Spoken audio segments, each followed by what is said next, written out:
goes, we learned that Hashem will sustain the Baal Bitachon till his very last day. It's a very big promise. We know that the very first bracha, we say that we believe that Hashem is Zan et Hakol. He's the one who feeds everybody. And then we say, through his great goodness, we never lacked, and we may never lack nourishment for all eternity. If you notice, the Baruch Hu didn't just give you food yesterday and give you food today, he also give you food tomorrow. And someone once told me, I said, you're not worried if you don't go to college, how are you going to make parnasah? He says, don't worry about. God who gave me yesterday, He's going to give me today. Just like I survived yesterday, I'll survive today. You have to have emunah. So he said, Machin, the Pasuk says, Machin, I'm sorry, Birkat Mazon says, Machin Mazon l'chol briotav. He prepares food for all his creatures. A very nice story. There was a man named Shimon, simple Jew. During Sukkot one year, he noticed that his neighbors noticed that he was saying Birkat Mazon very slowly. He was saying, Baruch, Atah, Amunai, Elokeinu. So why are you saying so slow? So they asked him. And he said, when he was a child, 11 years old, Rameir Shapiro, Alav Shalom, the one who came up with the idea of Daf Yomi, he tested him in his class, and they were happy. And told him as a reward, you get a secret. Back in the day, they used to give Hidushim as a reward for the students. Hidush he gave him was, he opened the Sefer Chinuch, and the Chinuch writes, whoever says Birkat Hamazon with understanding, yakteh, word by word, he will be promised by that he will always have plenty of food to eat and will be protected for all of our lives. So therefore, this young boy, Shimon, he heard this, and he took it to heart, and he started even missing some of his recess time to be able to say Birkat Hamazon slowly. Then World War II broke out, so he was rounded up with all the Jews in Germany, in Europe, right? And he ended up going in line for selection. Right? A lot of the people got sent away to die. And someone behind him bumped him. He was remembering the promise Hashem made to him. If he says Birkat Hamazon, he's going to give him parnasah. To get parnasah, you have to be alive to get parnasah. So therefore, he said, Hashem, there's zuchut my Birkat Hamazon. So someone bumped him right behind him. Tell him, listen, shh.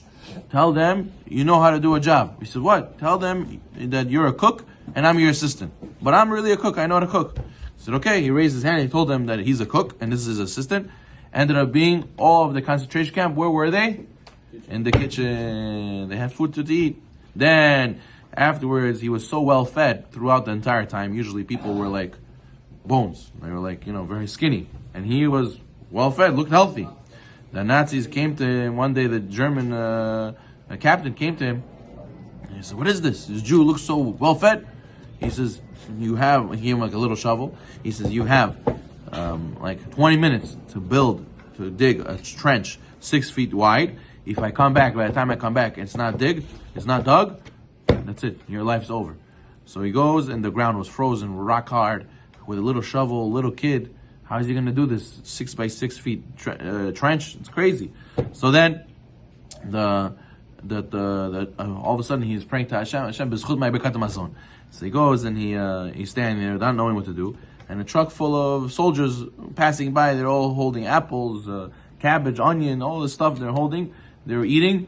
They see him. They start laughing at him. They start making jokes at him. They're throwing their food. They're holding a hand against him. They're throwing it next to him. He's dodging and it's landing on the floor next to him.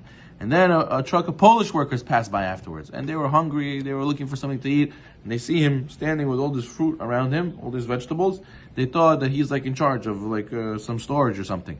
They stopped. They said, please, can you give us 1 or 2 fruits, please, something, or we're very hungry. He said to them, listen, I'll make a deal with you.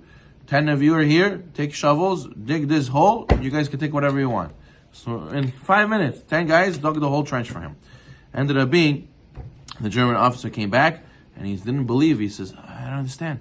I know now your God watches you.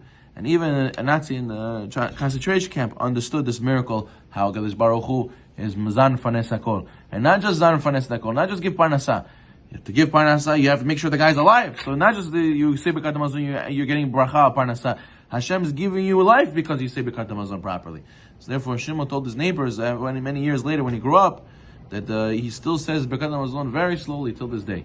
He doesn't get distracted. We have to realize Amidah is many times the Rabbanan, but Birkat Hamazon every time you say is the Oraita. So therefore, for Amidah, we make sure to say concentration, slowly, word by word, understand what we're saying. Birkat Hamazon, how much more so? So therefore, it was very well known that when people went to Rav Shach, alav shalom, to get salvation, he told them, say Birkat Hamazon from a Siddur. A lot of times people say Birkat Hamazon like robotic. You have to say Siddur. Birkat Hamazon is not magic. It's not Zgula. It's this that it awakens in you, the Bitachon. This is what gives you the guarantee from Hashem for Parnasah, Bracha, and life. Baruch Adonai Olam.